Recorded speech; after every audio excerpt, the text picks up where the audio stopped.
देवदार चुप है, चिनार चुप है और चिनाब चुप है। पीर पंजाल के पहाड़ चुप हैं, डल का पानी चुप है, शिकारा चुप है। काराकोरम के पहाड़ों से उतरती हवाओं में हलचल नहीं है। बर्फ से लिपटी ऊंची चोटियों से उतरती सर्द हवाओं का शोर नहीं है। फेरन में लिपटा है सस्पेंस और चारों तरफ छाया है घना कोहरा। कोहरे के उस पार सब बदल रहा है, तारीख बदल रही है, इतिहास बदल रहा है और भारी कश्मकश के बीच बदल रहा है कश्मीर। नमस्कार, मैं हूं अनुराधा प्रसाद। एग्जिट पोल्स के नतीजे से एक बात साफ है, झारखंड और जम्मू कश्मीर में बीजेपी ने बेशुमार ताकत हासिल की है। एग्जिट पोल बताते हैं कि झारखंड में बीजेपी की पूर्ण बहुमत की सरकार बन सकती है, जबकि जम्मू कश्मीर में बीजेपी और पीडीपी के बीच कांटे की टक्कर है। बेशक बीजेपी दूसरे नंबर पर है, लेकिन सबसे ज्यादा फायदा उसे ही हुआ है। घाटी में बीजेपी की सरकार बने ना बने, लेकिन एग्जिट पोल यही बता रहे हैं कि कश्मीर की जमीन पर बीजेपी ने मजबूती से कदम रख दिए हैं। ये सब संभव हुआ नरेंद्र मोदी के करिश्मे से, जिनकी मुट्ठी में देश को करने का अभियान एक कदम और आगे बढ़ चुका है। मैं एक ऐसा प्रधान सेवक हूं जो बार बार कश्मीर आता हूं। आपने जो मुझे प्यार दिया है ना, इस प्यार को मैं विकास करके लौटाऊंगा। कश्मीरी कश्मीरी होता है, हमें सेवा करने का अवसर दीजिए। जो बीत गई सो बीत गई, हम नई पीढ़ी की जिंदगी बनाने का फैसला करना। ये मोदी है, करके रहे। सर्द वादियों में बहुत गर्मजोशी है, लंबी लंबी कतारों के गंभीर मायने हैं। ये तस्वीर एकदम अलग है और अलग है इस बार कश्मीर विधानसभा का चुनाव। इतिहास गवाह है कि कश्मीर में एक चुनाव में एक पार्टी का दबदबा रहा है, लेकिन इस बार मुकाबला चौतरफा है। सियासत के इस सबसे ऐतिहासिक मुकाबले में जो सबसे चौंकाने वाला सच है वो ये कि नरेंद्र मोदी कश्मीर की राजनीति के केंद्र में है। मैं सरकार बनी है तब से कोई महीना ऐसा नहीं गया जबकि आपके बीच आया नहीं।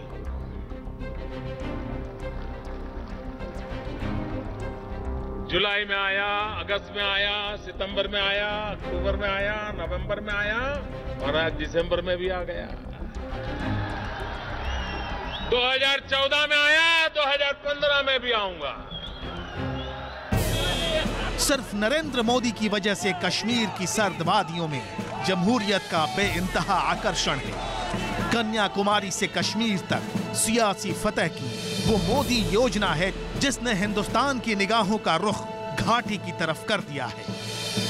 मुल्क इंतजार कर रहा है कि कश्मीर की तरफ से चुनाव नतीजे क्या होंगे।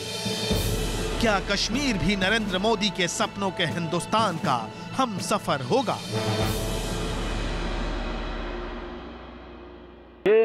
यहां के नौजवान को रोजगार मिलना चाहिए। क्या नहीं है आपके पास? प्रकृति ने आपको इतना सारा दिया है, दुनिया झुकने को तैयार है। मेरे भाइयों बहनों, आप दम दिखाइए, मैं आपकी सेवा करने के लिए तैयार हूं। हिंदुस्तान की जनता के आशीर्वाद पाने में सफल हुआ। आजाद हिंदुस्तान में जिनका जन्म हुआ है।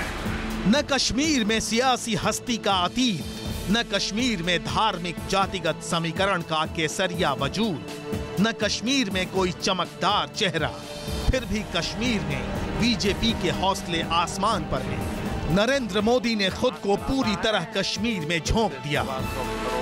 अपने चुनावी करिश्मे को कश्मीर में इतना बड़ा बना दिया कि बाकी बेमानी दिखने लगे। जो आज दुनिया मानने लगी, पहली बार 30 साल में पहली बार ये मोदी सरकार की कमाल देखिए।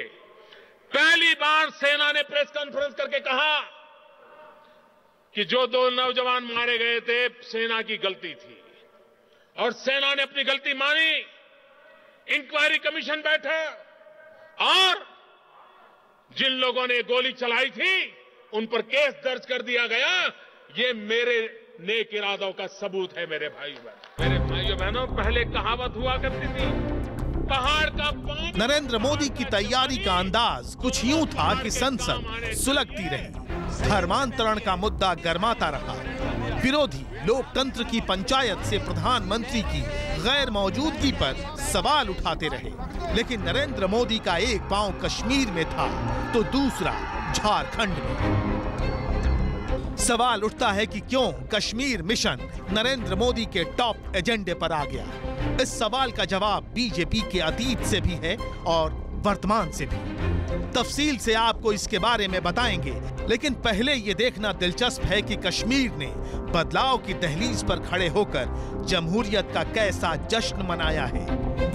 कश्मीर की 87 विधानसभा सीटों के लिए 5 दौर के मतदान के दौरान पहले दौर में 15 सीटों पर मतदान हुआ और रिकॉर्ड तोड़ 71.28% वोटिंग हुई।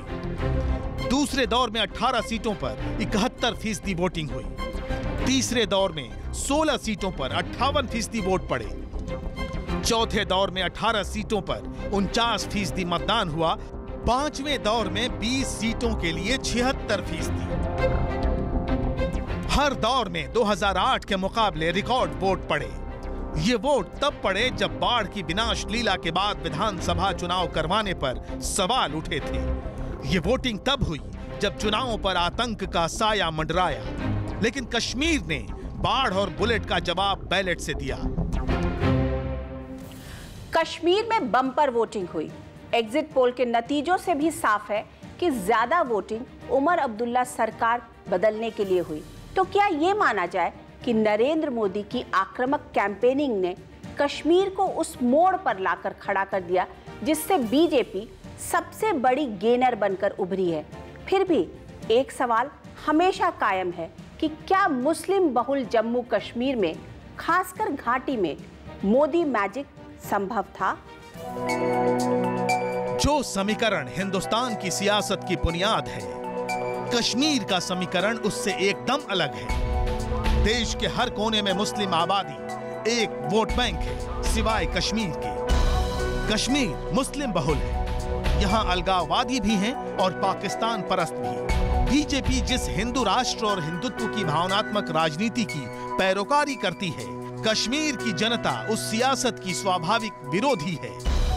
कश्मीर को लेकर जिस बीजेपी का सियासी सफर 2 विधान, 2 प्रधान, 2 निशान के सहारे धारा 370 के वजूद को ही खारिज करने से शुरू हुआ है, उस राजनीति को कश्मीर ने कभी तवज्जो नहीं दी है।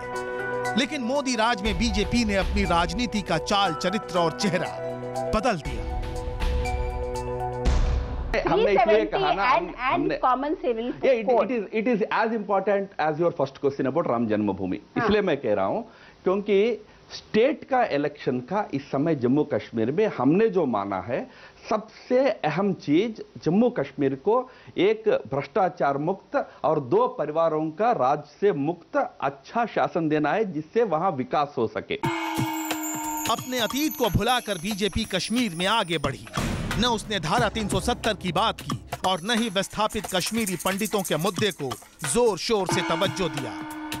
हमें कश्मीर को विकास की नई ऊंचाइयों पर ले जाना है और आपने नरेंद्र मोदी ने कश्मीर में वो मुद्दा उठाया जो न उमर अब्दुल्ला की एनसी के बूते में था, न मुफ्ती परिवार की पीडीपी में और न कांग्रेस के। नरेंद्र मोदी ने कश्मीर को परिवारवाद से आजाद करने का मसला उठा दिया। जम्मू कश्मीर खुद आज अंधेरे में डूबा हुआ है। कश्मीर में आपने या तो कांग्रेस की सरकार देखी, या बाप बेटे की सरकार देखी, या बाप बेटी की सरकार देखी। तीनों प्रकार की सरकारें देख ली आपने। क्या मिला आपको? क्या दिया उन्होंने? अपने लिए तो सब कुछ किया, आपके लिए कुछ नहीं किया। एक बार इन तीनों लोगों से मुक्ति ले लीजिए, मुझे सेवा करने का अवसर दीजिए। परिवारवाद, उसके जरिए भ्रष्टाचार और फिर भ्रष्टाचार की वजह से बेरोजगारी। विकास विकास विकास, यही यानी घाटी की दुखती रग पर नरेंद्र मोदी ने विकास की सियासत का मरहम लगाया। सबका साथ सबका विकास को इस तरह पेश किया गया जैसे कश्मीर के हर मर्ज का इलाज सिर्फ बीजेपी के पास है, बाकी के पास पूरी नहीं। दुनिया में टूरिज्म बहुत तेजी से बढ़ रहा है। इतनी जम्मू कश्मीर के लोग हैं कि जहां हमारा टूरिज्म डूबता चला गया। मैं आज श्रीनगर की इस धरती से विकास के मंत्र को लेकर के आया हूं और मेरा तो मंत्र है सबका साथ सबका विकास।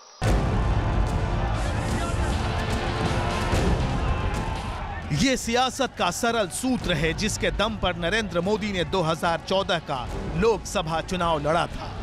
इस सूत्र का ये असर हुआ कि कल तक कश्मीर की सियासत में जो पार्टियां केंद्र में होती थीं, वो परिधि पर पहुंच गईं और परिधि पर रहने वाली बीजेपी केंद्र में। पूरे चुनाव में नरेंद्र मोदी केंद्र में थे, लेकिन राजनीति की इस करवट से कश्मीर में बीजेपी के राज्याभिषेक का सपना सच हो जाएगा, इस पर गंभीर सवाल है।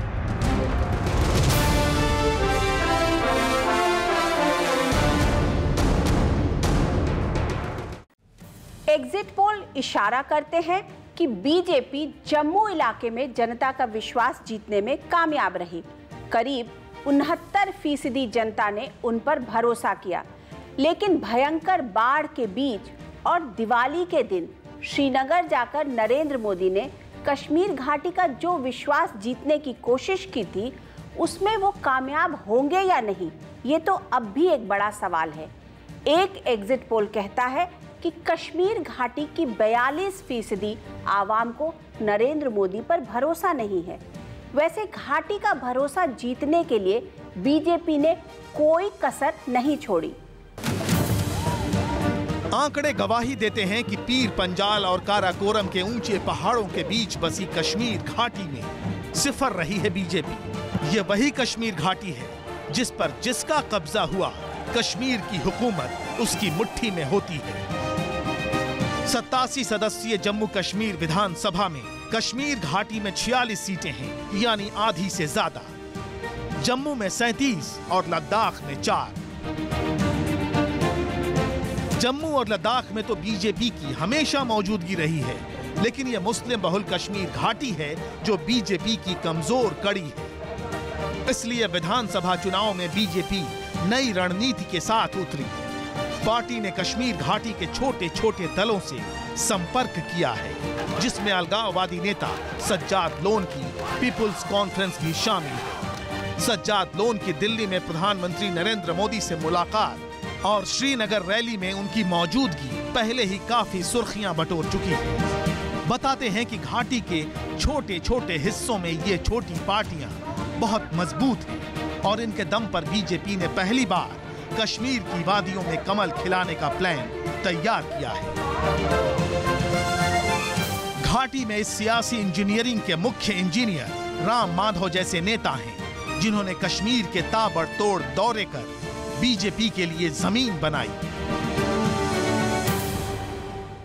चुनाव का लड़ने के एक ढंग होता है, उसमें आप अनेक लोगों को साथ लेने का प्रयास करते हैं। ये कोई इंजीनियरिंग री इंजीनियरिंग ये नहीं है, ये इलेक्ट्रिकल नहीं है, मैकेनिकल नहीं है, इट इज इलेक्शनियरिंग है। हम इलेक्शनियरिंग कर रहे हैं। इलेक्शनियरिंग में हम साथ लेंगे इस शर्त पर कि जो लोग प्रधानमंत्री मोदी जी के विकास की जो कल्पना है, एक विजन है, उस विजन में उनके साथ चलने के लिए तैयार होंगे। कश्मीर में कामयाबी के लिए बीजेपी ने चोला बदला, हिंदुत्व को बैकफुट पर धकेला और विकास को फ्रंट फुट पर। बीजेपी ने 44+ का ऐसा नारा गढ़ दिया जो कल्पना से परे था। ऐसे में सवाल है कि हमेशा भगवा राजनीति को खारिज करने वाली कश्मीर की आवाम क्या नरेंद्र मोदी पर भरोसा कर राज्य की हुकूमत बीजेपी को सौंप देगी? एक सवाल यह भी है कि रिकॉर्ड तोड़ वोटिंग कहीं बीजेपी के मंसूबों पर तो पानी नहीं फेर देगा। क्या यह रिकॉर्ड तोड़ वोटिंग इसलिए तो नहीं हुई कि कहीं बीजेपी धमाके से घाटी में कदम न रख दे? कहीं यह बीजेपी के खिलाफ कश्मीर घाटी की जनता का ध्रुवीकरण तो नहीं? इसका जवाब कश्मीर के असल नतीजे देंगे।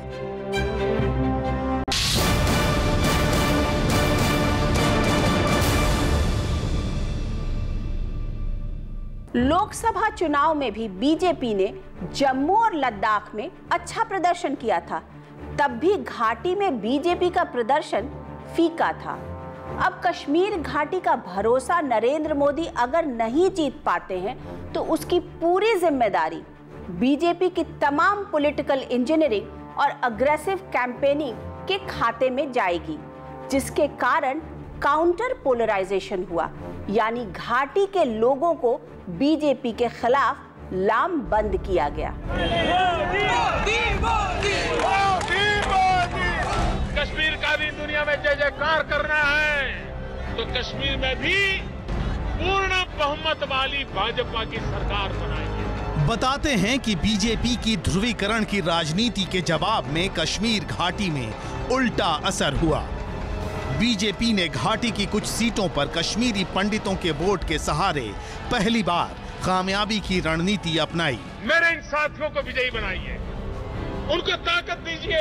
इसके अलावा बीजेपी ने सज्जाद लोन जैसी शख्सियत को अपने पाले में किया, कई मुस्लिम चेहरों को तवज्जो दी, लेकिन इस प्लान का जवाब हुर्रियत जैसे संगठनों ने अपने तरीके से दिया। हर बार की तरह इन्होंने चुनाव का तो बहिष्कार किया, लेकिन घाटी के लोगों को बीजेपी के खिलाफ वोट डालने के लिए लामबंद कर दिया। और अच्छा प्रभाव है, अच्छी वोटिंग हुई है। और आप ये देखेंगे, ये आप बात ध्यान में रखिए, आप देखेंगे जब 23 दिसंबर को नतीजे आएंगे तो बीजेपी को एक मेजर चंक हासिल होगा जो कि आज तक इंडिपेंडेंस से नहीं बीजेपी को वहां मिला है। अगर हुर्रियत जैसे अलगाववादी संगठनों की रणनीति कामयाब रही तो घाटी में एंट्री मारने का बीजेपी का सपना अधूरा रह सकता है। वैसे ये सपना काफी मुश्किल है, क्योंकि घाटी में बीजेपी की हालत को लोकसभा चुनाव के आंकड़े बखूबी बयां करते हैं। लोकसभा चुनाव के आंकड़े बताते हैं कि घाटी में बीजेपी को सिर्फ 1.4% वोट मिले थे, तो पीडीपी को 46.3%। वहीं नेशनल कॉन्फ्रेंस और कांग्रेस का वोट प्रतिशत 34.4% था। मैं आपको न्याय दिलाने के लिए आया, मैं आपको विकास की नई ऊंचाइयों पर ले जाने के लिए आया हूं। इस आंकड़े को बदलने के लिए बीजेपी बेकरार है। उसे पता है कि कश्मीर की सत्ता का रास्ता घाटी से ही होकर गुजरता है, लेकिन बीजेपी ने प्रोजेक्ट कश्मीर के तहत हर उस शख्स से संपर्क साधा जो मददगार हो सकते हैं। इसमें कांग्रेस के कुछ नेता भी शामिल थे तो कुछ पुराने ब्यूरोक्रेट्स भी। खबरों के मुताबिक लंबे अरसे तक खुफिया ब्यूरो के चीफ रहे और वर्तमान में प्रधानमंत्री के राष्ट्रीय सुरक्षा सलाहकार अजीत डोवल ने भी इस काम में बीजेपी की भरपूर मदद की। कश्मीर की राजनीति को समझने वाले बताते हैं कि ज्यादा वोटिंग का एक मतलब एंटी इनकम्बेंसी है, यानी उमर अब्दुल्ला की नेशनल कॉन्फ्रेंस सरकार के खिलाफ अवाम की स्वाभाविक नाराजगी। सामान्य हालत में 6 साल के उमर अब्दुल्ला राज के एंटी इनकम्बेंसी का सीधा फायदा मुफ्ती खानदान की पीडीपी को होना तय था, क्योंकि जम्मू कश्मीर में या तो अब्दुल्ला परिवार का बोलबाला रहा या फिर मुफ्ती खानदान का। वैसे सूबे की सियासत में कांग्रेस भी खिलाड़ी रही है, लेकिन नेशनल कॉन्फ्रेंस से गठजोड़ ने उसे नुकसान पहुंचाया है।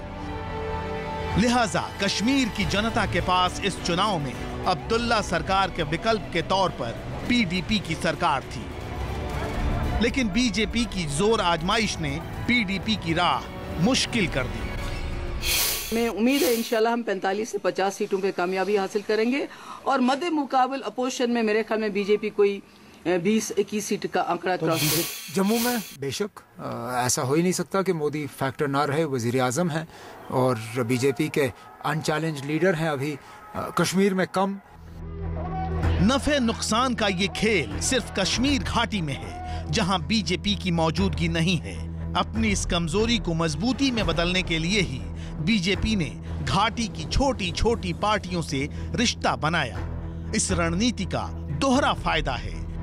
एक तो ये पीडीपी और नेशनल कॉन्फ्रेंस के वोट काटेंगी, और दूसरी, अगर बीजेपी 44+ के आंकड़े से दूर रहती है तो फिर ये छोटी पार्टियां उसकी मददगार साबित हो सकती हैं। मैं अनुभव से कह सकता हूं कि जम्मू के विकास को कभी कोई रुकावट नहीं आया। जम्मू और लद्दाख में बीजेपी वैसे ही मजबूत है और वहां की 41 सीटों पर उसका दबदबा है। लोकसभा चुनाव के दौरान भी बीजेपी ये दमखम दिखा चुकी है। इसलिए संघ की पूरी मशीनरी का फोकस कश्मीर घाटी पर था और एन केन प्रकारेण वो कश्मीर की सत्ता पर काबिज होने की कोशिश में है। बाकायदा इसके लिए कश्मीर में मुस्लिम वोट बैंक को भी दो फाड़ करने की कोशिश हुई। बीजेपी पर आरोप लगे कि उसने शिया और सुन्नी के बंटवारे की राजनीति की। जनता पार्टी को स्वीकार कर ले। कश्मीर में जो हम सीटें हासिल करने के लिए कश्मीरी पंडितों के वोट लेंगे, हम गुजर बरादरी के वोट लेंगे, सरदारों के वोट लेंगे, पहाड़ियों के वोट लेंगे, यहाँ तक शियास के वोट लेंगे। यानी पहले तो उन्होंने जम्मू कश्मीर को पोलराइज कम्युनल लाइंस, अब वो हमारे हिस्से करना चाहते हैं। गुजर, पहाड़ी, उसके बाद शिया, उसके बाद कश्मीरी पंडित, सरदार। तो मैं समझती हूँ जम्मू कश्मीर में ये पॉलिटिक्स नहीं चलती है। मेरे भाइयों बहनों, मैं आज आपको विश्वास दिलाने आया। बीजेपी मानकर चल रही है कि कश्मीर चुनाव में उसका मुख्य मुकाबला मुफ्ती परिवार की पीडीपी से है। वजह भी साफ है। 2014 के लोकसभा चुनाव में जम्मू कश्मीर की 6 सीटों में से 3 पीडीपी ने जीती तो 3 बीजेपी ने। इसलिए बीजेपी को लगता है कि अगर वो पीडीपी से निपट ले तो कश्मीर उसका हो जाएगा। अगर जम्मू कश्मीर और झारखंड के असली चुनाव नतीजों में बीजेपी को एग्जिट पोल की अनुमानित सीट मिल जाती है तो क्या देश की राजनीति ऐतिहासिक मोड़ लेगी? देश में इस वक्त जो बीजेपी विरोधी मोर्चा अपने बचपन में है, क्या वो जल्दी जवान हो जाएगा? महागठबंधन और महामोर्चे की राजनीति में कांग्रेस की भूमिका क्या होगी? ये सभी देश की सियासत के लिए अहम मुद्दे होंगे। हिंदुस्तान की जनता के आशीर्वाद पाने में सफल हुआ। आजाद हिंदुस्तान में जिनका जन्म हुआ है। राजनीति अगर संभावनाओं का खेल है तो कन्याकुमारी से कश्मीर तक बीजेपी की संभावनाएं नरेंद्र मोदी पर टिकी हैं।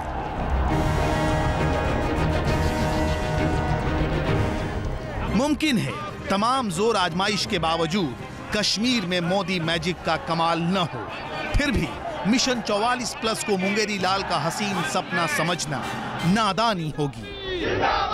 पिछली विधानसभा में बीजेपी की 11 सीटें थीं और आसार पूरे हैं कि बीजेपी इस आंकड़े को पार कर जम्मू कश्मीर में नया इतिहास बना सकती है। बेशक अपने दम पर बीजेपी को बहुमत न आए, लेकिन संभव है कि घाटी में बगैर बीजेपी के समर्थन के कोई सरकार ही न बने। मतलब घाटी में एक अहम खिलाड़ी बनने की दहलीज पर खड़ी है बीजेपी। यहाँ पीडीपी की जो 3 साल की कारकर्दगी है, खासकर मुफ्ती साहब की जो कारकर्दगी रही है, तो आज पूरे जम्मू कश्मीर में चाहे सैलाब ज़दगान को, चाहे बेरोजगारों को, चाहे बेकारों को, हर एक का निशाना जो है जो नजर आ रहा है वो मुफ्ती मोहम्मद सईद साहब नजर आ रहे हैं। अगर किसी भी पार्टी को वहाँ पे नहीं मिलेगी तो ऐसा अंदाजा है कि बीजेपी और पीडीपी खुद सरकार बनाएंगे मिलकर। कश्मीर की सत्ता में बीजेपी की छोटी बड़ी कोई भी भूमिका हो, वो उसके अखिल भारतीय चाल चरित्र और चेहरे को बदलेगी। कश्मीर के चुनाव नतीजे ही तय करेंगे कि बीजेपी के भविष्य की राजनीति की रूपरेखा क्या होगी। फिर यह भी सच है कि नरेंद्र मोदी के अश्वमेध को रोकने के लिए महागठबंधन के सियासी यज्ञ का भविष्य क्या होगा। एक नई कवायद कश्मीर से कन्याकुमारी तक जोर पकड़ेगी और एक नए सियासी समीकरण पर छाया कोहरा छंटेगा। ये सब नरेंद्र मोदी की अगुवाई में बीजेपी की जीत पर भी लागू होगा और हार पर भी।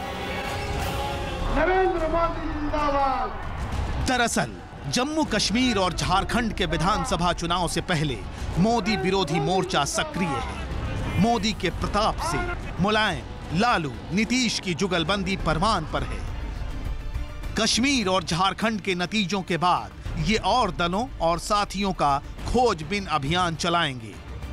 ये सवाल कांग्रेस के सामने भी पैदा होगा। कल तक जो कांग्रेस कश्मीर में उमर अब्दुल्ला के साथी थी, कभी जिस कांग्रेस ने राज्य पर राज किया, आज वो राज्य की राजनीति में हाशिए पर पहुंच गई है। कश्मीर के नतीजों के बाद ये सवाल कांग्रेस आला कमान के सामने भी होगा कि क्या ये वक्त अपने पैरों पर खड़ा होकर मजबूत और सशक्त कांग्रेस बनाने का है या फिर मोदी विरोधी महागठबंधन की राजनीति को अपनाने का?